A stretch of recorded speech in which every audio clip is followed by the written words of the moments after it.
Começamos mais uma gravação do Podcine, que ainda não definimos o nome, qual vai ser. Podcine a reunião, Podcine meu pau na sua mão, sei lá. Qualquer Podcine aí que a gente... Já começamos bem. Estou aqui, eu, Felipe Bambam, diretamente do Rio de Janeiro. À minha direita no vídeo, ou esquerda, nunca sei como que fica na tela, Bruno Souza, direto de Cabo Frio. E abaixo de mim, mas não menos importante, Anderson Lousada, Anderson Pitanga, Anderson Kid, direto de Brasília, da forma como você quiser chamá-lo. Valeu, pessoal. Vamos lá, fazer um bate-papo. Vamos começar, então, no dia de hoje, falando sobre duas séries, né? Mas a primeira, essas duas séries, na verdade, têm em comum o fato de falarmos da segunda temporada de ambas, né? Vamos começar por Ruptura, segunda temporada de Ruptura. Já saiu um tempinho, já acabou um tempinho, mas é até bom para a gente absorver tanta informação que essa série traz para a gente, né? E não é uma série tão fácil assim, mas também não é nada espetacularmente difícil. Quem começa? Bom, eu posso começar, não tenho muita coisa para falar dessa série, porque como, né, a gente Bruno, já te cortando de início, desculpa. A gente nunca tem muita coisa para falar, mas um vai lembrando os outros de alguns detalhes. Quando a gente tem que interromper falando menos do que a gente gostaria de ter falado. Mas é porque como a gente vai falar só da segunda temporada, né, e praticamente ela é uma ligação direta, né, não são dois acontecimentos diferentes. Ela termina a primeira temporada, a gente já tem que começar a segunda temporada, é como se acontecesse de uma forma sequencial, né? Então a gente vai falar só, né, a gente vai ter que falar de alguns acontecimentos e voltar a algumas situações da primeira temporada. E aí, como eu tenho, né, eu acredito que dos três aqui eu sou o que tem a pior memória, eu não vou conseguir lembrar de tudo da primeira temporada para linkar com a segunda. Então eu vou falar só das minhas considerações e deixo os detalhes da série para vocês. Ruptura, segunda temporada. Eu particularmente não achei tão boa quanto a primeira. Realmente, não chega a ser confusa como Dark, mas é uma série que se você piscar, você perde completamente o entendimento do episódio, inclusive. Você está ali naquele episódio, que não são episódios muito, muito, muito grandes, né? São episódios relativamente comuns para os padrões da Apple TV. Mas, assim, você perdeu um detalhezinho, você tem que voltar. Isso aconteceu comigo várias vezes. Um episódio aí de 40 minutos, 45 minutos, levou para mim 1h20, 1h30, porque eu perdi. Eu falei, peraí, não entendi o que aconteceu aqui, tinha que voltar. Mas você dormiu, não, né? Entendi. Oi? Você não dormiu, não? Não, várias vezes, inclusive, também. Cheguei a dar uns cochilos. Dormir é uma palavra muito forte, mas aqueles aquele cochilo com força, aquele cochilo pesado que você dá assim que você acorda, você fecha o olho de dia e acorda, tá escuro. Então, esses cochilos fortes aconteceram. Mas aí a gente volta, né? Aí eu coloquei uma meta de assistir 2 episódios por dia. Eu não tive sucesso nessa meta, eu acabei assistindo um episódio por dia, né? Porque acabava demorando muito o episódio, porque tinha que ficar voltando toda hora. Às vezes eu perdia, e assim, tem que ficar muito atento mesmo, porque às vezes eu perdia um detalhe da série, porque eu tava brigando com um cachorro aqui, que tava fazendo bagunça aqui, eu fui lá fora latir, e aí eu ia falar alguma coisa com o cachorro, mandar ele parar de latir, quando eu voltava eu já tinha perdido uma parte importante, e aí aquilo ali eu ficava, peraí, onde é que aconteceu isso? Onde é que eu cheguei aqui que eu não vi? Aí eu tive que voltar para poder chegar. Então, é uma série cansativa, porque você tem que estar com muita atenção. Você não pode estar fazendo absolutamente nada, diferente de algumas séries, como provavelmente a gente vai falar mais na frente, lá como Coração de Ferro, que você pode ver, inclusive, sem olhar para a televisão. Eu até recomendo, inclusive, que você assista sem olhar para a televisão. Mas... vai ser divertido quando a gente falar de Coração de Ferro, mas não vamos começar. Ruptura não. Ruptura você tem que ter uma atenção muito grande para não ter a ruptura. Essa questão do cachorro aí tem um recurso tecnológico recente muito importante, chamado pausa. Exatamente. Então, não, mas é coisa rápida, você não se programa para esse tipo de coisa. Você tá aqui parado, daqui a pouco começa. Quando você volta, já deu a ruptura. Ô, Anderson, deixa eu te explicar uma coisa. O Bruno tem TDAH, correto? Então, meu filho, passou uma mosca, já era. Ele literalmente faz uma ruptura do cérebro dele. Aí vira uma outra personalidade e esquece de estar vendo a série. É mais ou menos isso. Não, já aconteceu de, assim, às vezes tá passando, alguma série tá fazendo a passagem de tempo, e não tem personagem, não tem fala, não tem nada, só a passagem de tempo. E aí eu, assim, um carro passando assim, e eu esqueci que eu tava vendo a série, levanto, vou pra cozinha, e quando eu volto, a série o episódio tá terminando. Eu falei, ué, mas não tinha acabado a série, não era uma passagem de tempo, uma cena de passagem de tempo, tipo assim, como acontecia, né, em Friends, que saía do apartamento, aí aparecia assim, a cidade de Nova York e tal, daqui a pouco eles estavam na cafeteria. Sim. Então, às vezes acontece isso comigo, de ter uma passagem de tempo que muda o cenário e os personagens não aparecem mais, eu levanto e vou fazer outra coisa. E aí eu esqueço que eu tava vendo a série, quando eu volto, a série tá terminando, eu falei, ué, a série não tinha acabado? Não, tava continuando o episódio. E isso torna uma série como Ruptura mais cansativa ainda, porque tem que fazer um esforço para prestar atenção. Tem que fazer muito esforço. Dark, eu tive que ver duas vezes. Dark, acabava o episódio, parecia que tu tinha terminado a maratona, né? Sim, é cansativo, né? É cansativo demais. É pra ficar. Eu tenho que ficar tempo como se estivesse assistindo uma aula. Por isso eu particularmente, não é que eu não gosto de séries, eu gostei muito de Dark, né? Eu preciso estar muito disposto. Tem que ser uma série que vai me prender muito, para eu estar muito disposto a assistir com muita atenção. E aí é que eu falo sobre Ruptura. Por que eu não gostei de Ruptura? Ruptura, a história não me prendeu. Não é uma série ruim, mas não é uma série que para eu conseguir assistir, eu preciso fazer um esforço hercúleo, porque não me prendeu e eu tenho que ter muita atenção para entender. Então, esse é um dos motivos de eu não ter gostado tanto. A primeira temporada me pareceu, como a primeira temporada ela está apresentando as coisas ainda, ela me chamou alguma atenção sobre a ambientação, né, a curiosidade. Quando chega na segunda temporada, que ela vai te dar algumas respostas, né, e que não são todas, para que as respostas façam sentido, você precisa ter uma atenção muito grande, porque os questionamentos foram feitos todos na primeira temporada.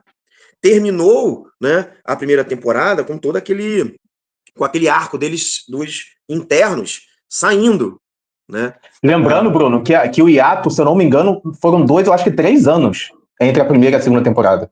Então, mas os acontecimentos foram sequenciais. Sim. Mas para você lembrar, não foi sequencial. Aconteceu muita coisa na tua vida. Exatamente. E aí, cara, para que você consiga associar as poucas respostas que foram dadas na segunda temporada com todos os questionamentos que foram levantados na primeira temporada, porra, é cansativo demais, cansativo demais. Eu particularmente, eu vou ter que ver a terceira temporada, né? Porque eu já comecei a assistir, vou esperar para ver a terceira temporada, mas eu vou tentar rever, né, a segunda temporada novamente, quando já tiver saído todos os episódios da terceira temporada. Posso te dar uma dica? Não precisa nem perder esse tempo todo vendo a segunda temporada, não. Tem alguns youtubers, né? Porque a gente aqui não é youtuber, a gente faz aqui só por diversão nossa mesmo, mas alguns são profissionais. Eles têm um trabalho de resumo de temporada fantástico, que você vai saber, você vai entender mais no resumo deles do que se for ver a temporada inteira. Por isso. Mas eu acho que, assim, quando a gente chega num patamar de que para você entender, ou para você ter que se prender a uma série, você precisar buscar outras pessoas para falar dessa série, é porque essa série realmente não me pegou de verdade. Não tem. Assim, eu tô assistindo realmente por obrigação. Deixa eu... Você não terminou, né, Bruno? Oi? Você não terminou, né? Terminei o quê? A segunda temporada, Ruptura? Para a honra e glória do Senhor Jesus Cristo.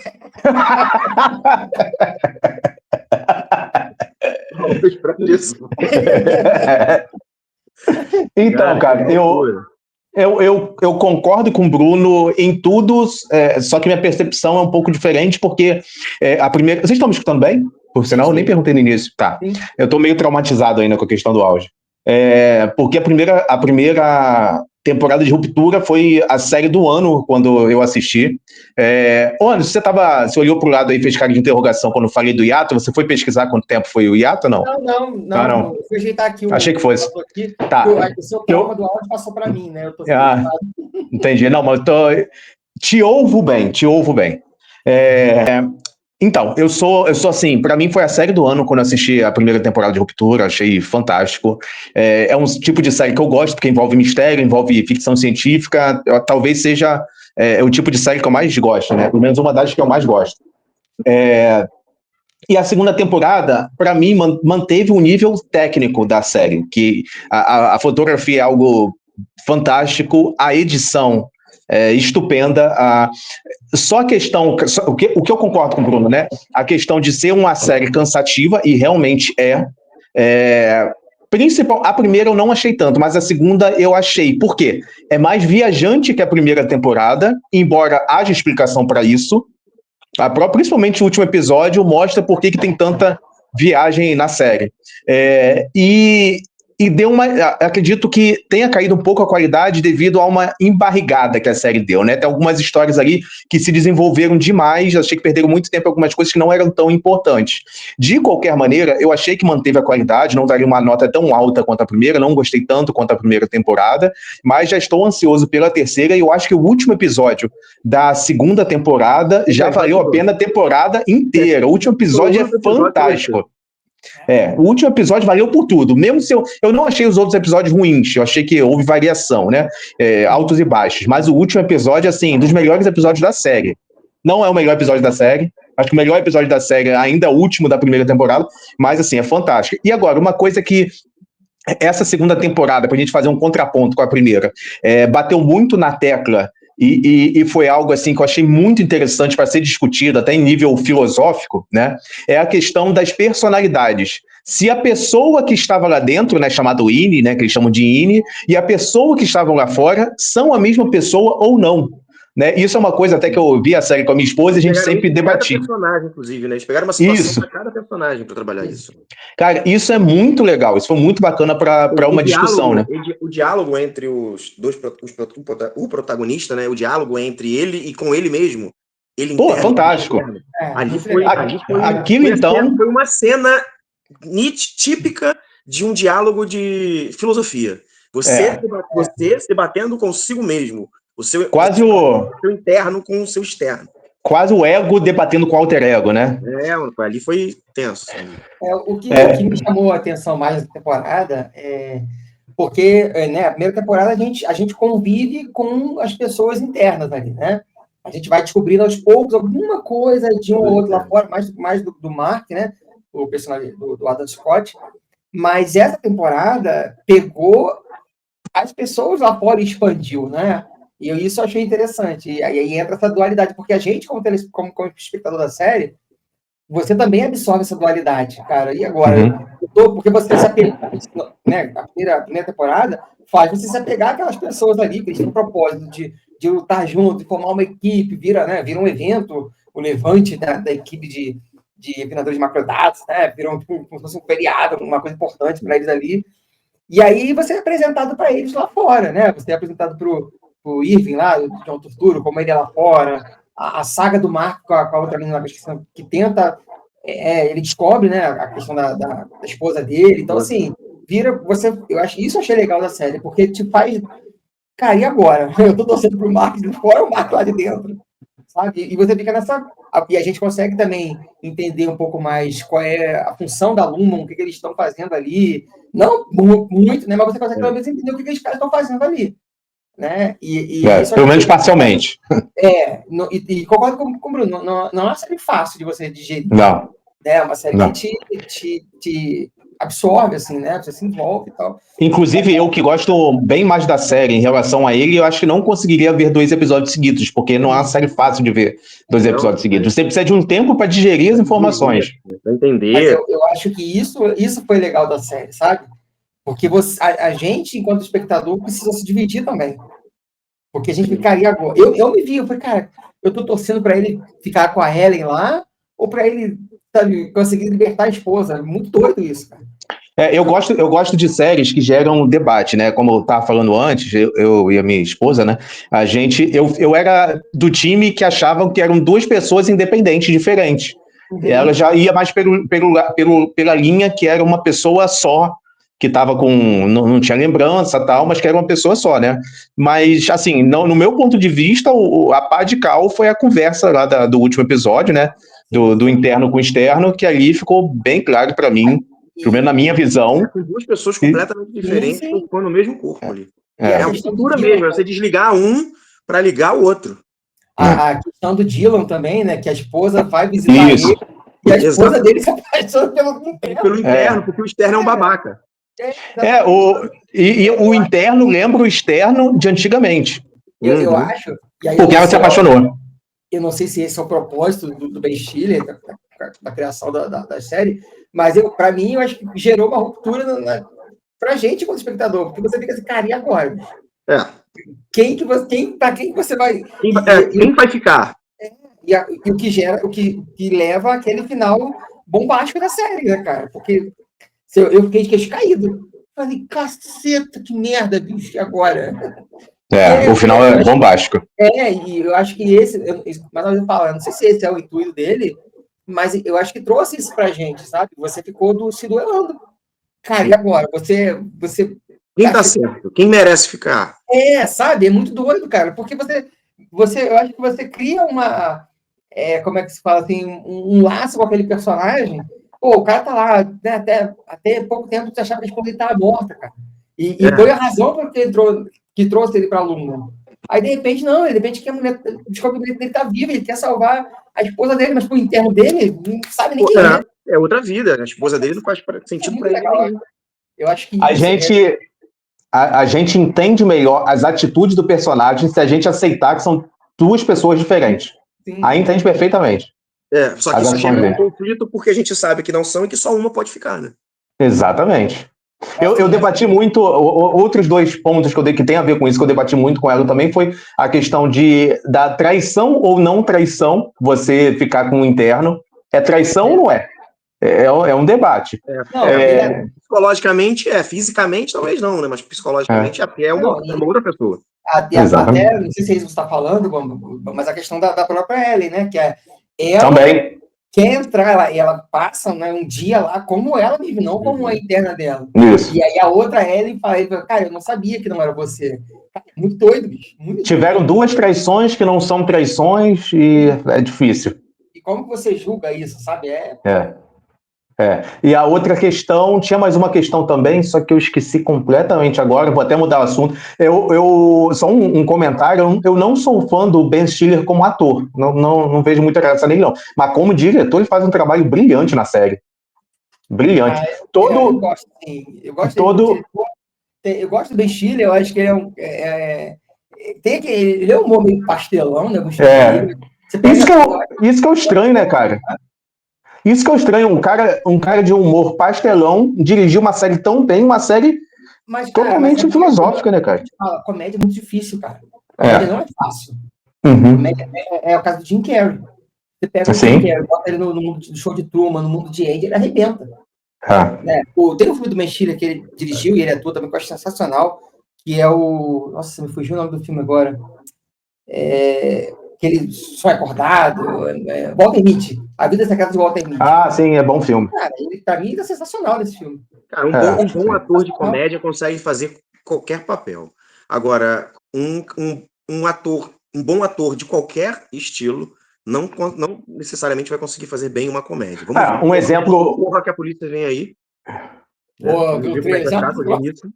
Se ele vai conseguir, né, ser tão engraçado. Eu gosto dele como ator de ação. Quem vai fazer mesmo? Eu não escutei. Oi? Liam Neeson. Sim. Qui-Gon Jinn. Um exemplo no Brasil é o Eduardo Sterblich, né, cara? Cara ótimo na comédia, quando foi pro drama, arrebenta. Mas, assim, não é nem da comédia pro drama, é da comédia pra direção de drama. E o cara, assim, é tudo muito bem dirigido. Aquela cena no último episódio da banda, aquela cena é fantástica, cara. Gera uma estranheza gigante, mas ao mesmo tempo tem tudo a ver com a série. Eu sinto muita estranheza, né, no escritório quando acontece esse tipo de evento, assim, das comemorações, assim. Dá para entender que é uma caricatura do mundo corporativista, um exagero extremo. Mas nesse último episódio fez muito sentido, porque ele te levou à estranheza bem daquela, caralho, que porra é essa que tá acontecendo? Essa banda tocando, essas musiquinhas e tal, até o discurso de revolta ali dentro, a banda inteira parando assim para pensar, né, realmente, cara, o que eu tô fazendo aqui? Que isso que eu tô... Aquele personagem também é fantástico, né? O Miltic, né? O Miltic é fantástico. O ator é muito bom. Pô, e as dancinhas dele, cara. Ô, Bruno, mas Deixa muito assim, não é tão extremo, não, porque tem algumas coisas no mundo corporativo que pegam isso mesmo. Do Oxe. funcionário ter que dançar, cantar. Tipo como era o Outback antigamente. Tipo isso, é um dos exemplos. É um dos exemplos. Né? Pena que você não tá aqui pra poder dar. Não, Sandra é participação especial. Só em participação especial vai participar. E outra coisa também, assim, botar para contracenar o John Turturro com o Christopher Walken, putz, cara, aquilo ali foi um deleite, bicho. Aquela conversa tensa ali. E o outro personagem é até o cara que faz o Senhor dos Anéis, Ai, cara, ele é o de Mordor, esqueci o nome dele agora, o pai do Faramir e do Boromir. Não vou lembrar, não. O Rei de Rohan? Não. Rei de Gondor. Ele não é rei, né? Ele é o de regente de... Regente, ele é o mesmo ator, né? E eles três ali, aquela tensão, tipo, pô, aí você ficou com ele lá dentro, e cara, porra, o Christopher Walken é do cacete, né, cara? Tá velhinho pra caramba. Eu acho ele sensacional também. Mas eu acho que a série tem muitos bons momentos, assim, muitos bons diálogos, assim. É legal também explorar a história qual é o nome da personagem? Acho que é da Patrícia Arquette, se não me engano. Ai, meu Deus. Harmony Corbell. De você explorar o passado dela, do vínculo dela com a Lumon. Pô, tem coisa dele que eu achei bacana, cara. Eu tava achando que a série se passava em outra dimensão ou em outro planeta, porque eles nunca saíam dali. Ficava sempre no gelo absoluto, mas pelo menos da metade pro final da temporada, isso já me saiu um pouco do radar. Eu acho que é muito real mesmo. Posso trazer uma polêmica? Sim. Relacionada ao outro, pode ser. Sim. O primeiro capítulo com Quê? plano de sequência maravilhoso. Pô, sim. andando verdade. Pô, muito fantástica. É o terceiro melhor plano de sequência que eu já vi. Primeiro Changeman, segundo Adolescência e terceiro Ruptura.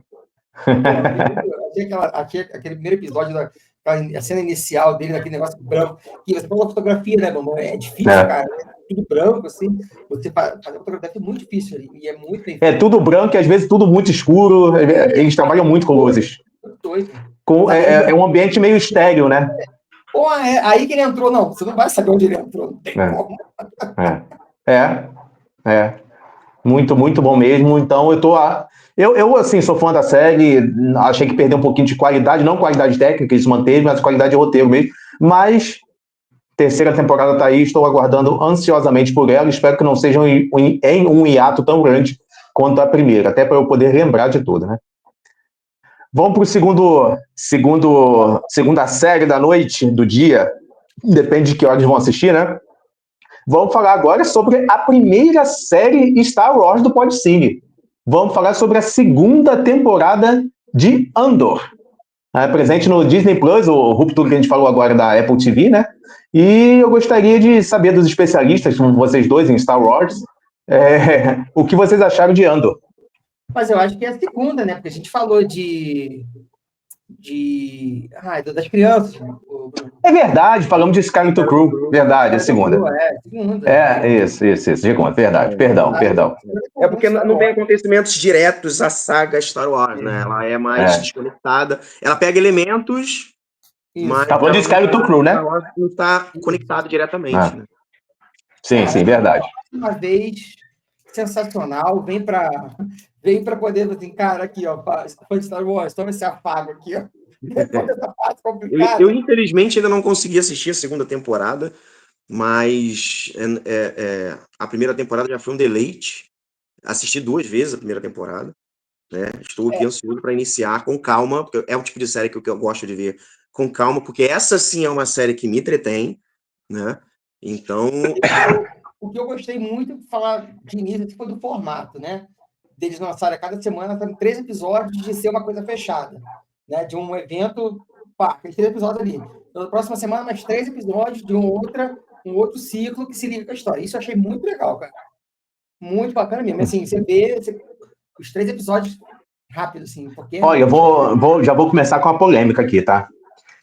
Star Wars, vocês são fã. Eu gosto, acho bem legal, eu assisto, já assisti, bota aí, quase todos os filmes, né? A primeira trilogia, que é a famosa, os 3 filmes seguintes, que são a porcaria não digo, mas são um nível abaixo, e um ou outro filme aí e tal, e de série eu assisti Mandalorian, que é bom, achei bom, Skeleton Crew, que dentro do propósito achei interessante, Não é uma e série Andor... é uma série Não, boa, sim. pra mim.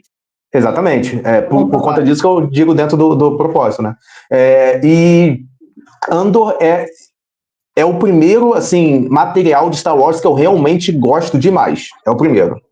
Eu gostei muito de Andor, tanto da primeira quanto da segunda temporada. Eu não sei dizer qual temporada eu preferi, né? Ambas, eu não consigo dizer realmente qual temporada eu preferi. É uma temática mais adulta ainda do que nós estamos acostumados em Star Wars, até os filmes, tá? Mas mesmo assim, respeitando Star Wars, não tendo a violência explícita nem extrema, mas tendo algumas discussões mais adultas do que os filmes e séries Star Wars. E assim, tudo sendo feito de forma que tenha, na minha concepção, bastante sentido, mesmo sendo Star Wars uma franquia de fantasia, né? Não é sci-fi, né? É fantasia. É uma fantasia sci-fi, vai. E assim, eu dou uma ótima nota, porque a série só foi crescendo na segunda temporada. Os primeiros episódios eu achei meio meio mais ou menos. Tinha uma coisa ali, uma encheção de linguiça aqui, com algumas histórias ali que não envolviam tanto, mas foi crescendo, e os últimos 3 episódios maravilhosos, né? Eu gostei muito de não ter dado ênfase a um personagem só, né? Geralmente o principal no caso é o Cassian, né? É Cassian o nome dele, né? Cassian. Isso. Ele teve, obviamente, por ser o principal, toda a sua importância, mas o mais importante ali foi a briga, não, a luta entre o Império e entre a Revolução, né? Não lembro se o termo é Revolução, que os rebeldes. Rebeldes.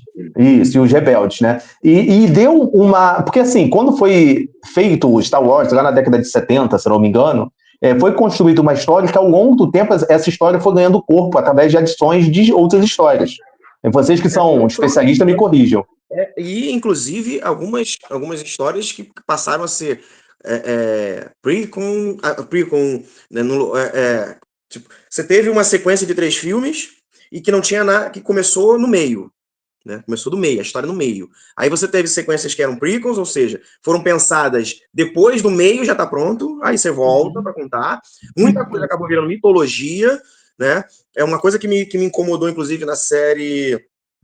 Eu me esqueci a série de Star Wars mesmo. Acolyte.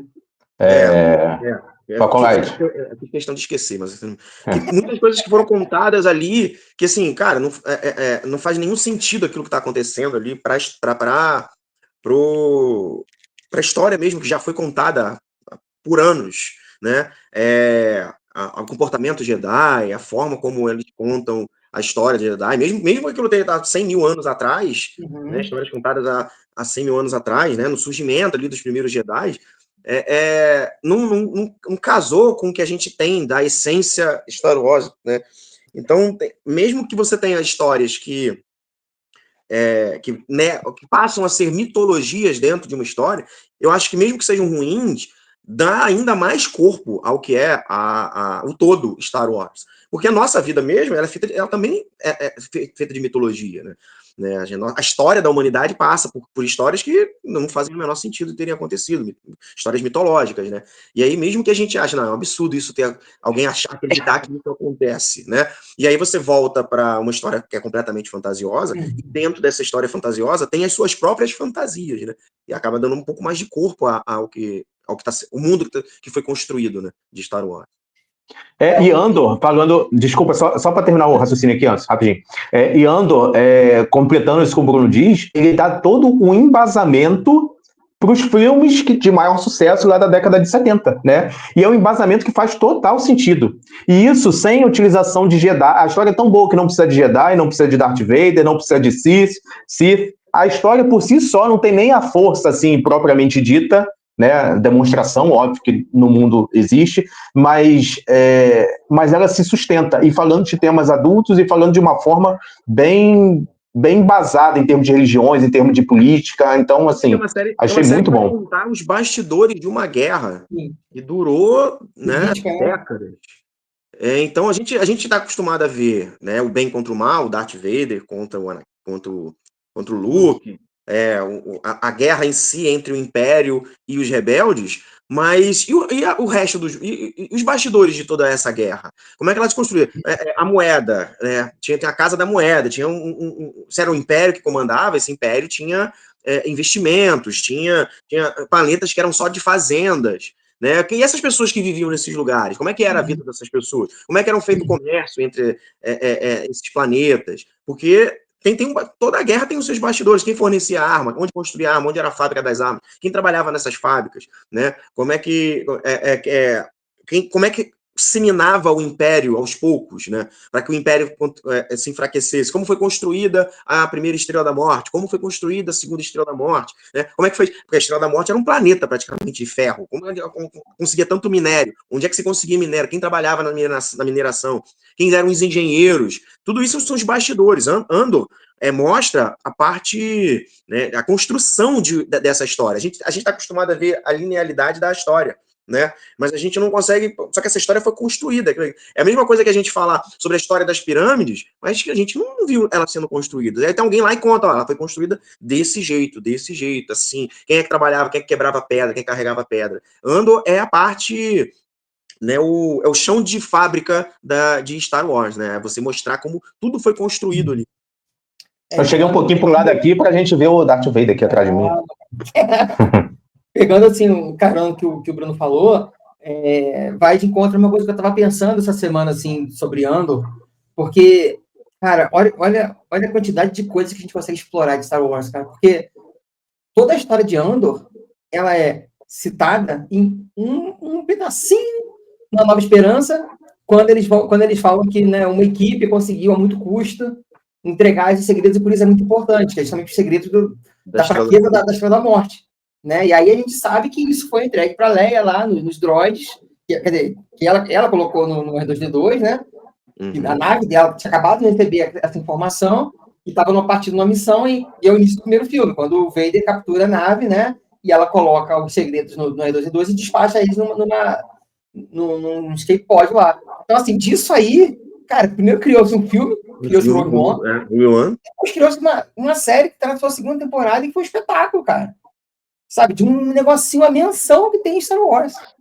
Inclusive, quem nunca viu Star Wars na vida pode ver Andor tranquilamente. Obviamente que você sai muito, enriquece muito mais se você conhecer Star Wars. Mas se você é uma pessoa que nunca viu Star Wars, dá para assistir a série também. Não precisa de um conhecimento prévio.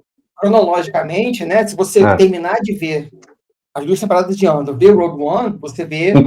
Inclusive, vou fazer isso agora, vou ver o Rogue One. Você vai entender aquela mensagem que a Leia recebe ali, você já sabe o que é. A gente, né, quando a gente viu o vídeo, não sabia o que era. Então, e interessante é que não... ela reúne os pilotos e fala que ela fala isso. Interessante é que não influencia, porque quando a gente viu os primeiros 3 filmes, né, não cronologicamente, os primeiros 3 filmes lançados nos anos 70, que ela recebe, né, que eles recebem a mensagem com a fraqueza, ponto fraco da Estrela da Morte, né? A gente nunca se questionou quem mandou aquela mensagem. Exatamente.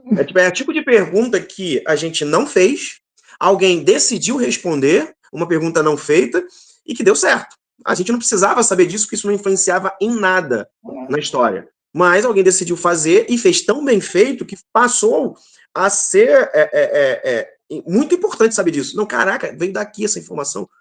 Aí a gente pensa, olha, porque a primeira temporada de Andor, que foi a que eu vi, ela constrói não só o personagem Andor, que vai fazer parte, que é parte importante da saga em que vão ser descobertas a fraqueza da Estrela da Morte, mas a primeira temporada dá o início ao sentimento rebelde da população. Porque até aquele momento existiam rebeldes que eram pontos de células, né, células rebeldes. Aquilo não tinha passado pela população. Tanto que a mãe adotiva do Andor que ela que faz crescer esse sentimento ali naquele planeta ali. As pessoas começam a ter ela como referência. Quando ela começa a ter aquele sentimento de que ela precisava fazer alguma coisa, ela já estava no final da vida. Ela recusou ir embora com o Andor. Não, ela vou ficar porque eu preciso construir aqui esse sentimento, eu preciso começar a minha luta contra o Império. E essa luta, a morte dela, faz com que todo aquele planeta cresça nesse planeta todo esse sentimento dos sentimentos anti-império, e o Andor, que estava absolutamente cagando para aquilo, ele passa a ser um ícone da luta contra o próprio império. Quase que um predestinado, né? Exatamente, quase que o escolhido. Não, e aí você também entende a importância de Yavin, né? Como que o Yavin fica, que vira a base rebelde. Base mesmo, rebelde. Né? A gente vai ver só lá no primeiro filme lá, né, que essa batalha de Yavin, mas você não sabe como é que aconteceu, como é que chegou ali, como é que a base exatamente. ali. Andor é o chão de fábrica, é você ver como as coisas estavam acontecendo nos bastidores de uma luta principal, né? Cara, toda hora eu balanço aqui, bato essa porra. Porque a gente tem lá, a gente tem a história linear de Star Wars, né? Tratando sobre, que fala basicamente só da família Skywalker, mas, cara, a história não é só aquilo, né? Tem muita coisa que não só influenciou nessa linha principal da história, mas que tem outras histórias que não influenciaram diretamente, mas que construíram algumas coisas que foram passando dentro dessa linha. Tipo, a relação da Ahsoka com o Anakin. O quanto essa relação influenciou nele ao se transformar em Darth Vader. Que a gente não vê isso na linha principal da história. Né? A gente consegue ver, a gente sabe disso para quem viu os desenhos, né?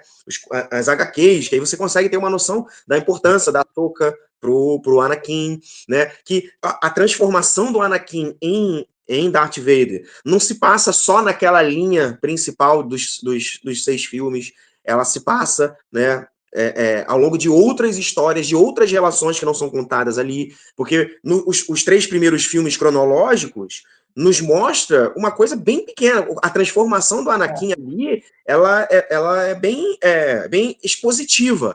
Mas essa transformação acontece de forma muito mais sucinta, ao longo de muitos anos, com outras relações que a gente não consegue ver só nesses 3 filmes.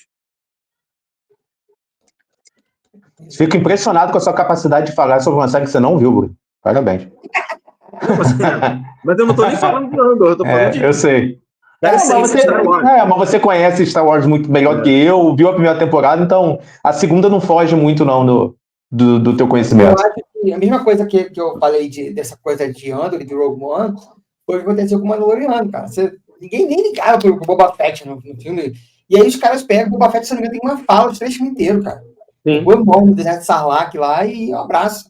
Os caras pegaram, criaram a mitologia dos Mandalorianos, cara. Inclusive uma série. Inclusive uma série do Boba Fett. Essa do Boba Fett, que eu não desgosto, não. Eu gosto dessa do Boba Fett. Eu não vi, não.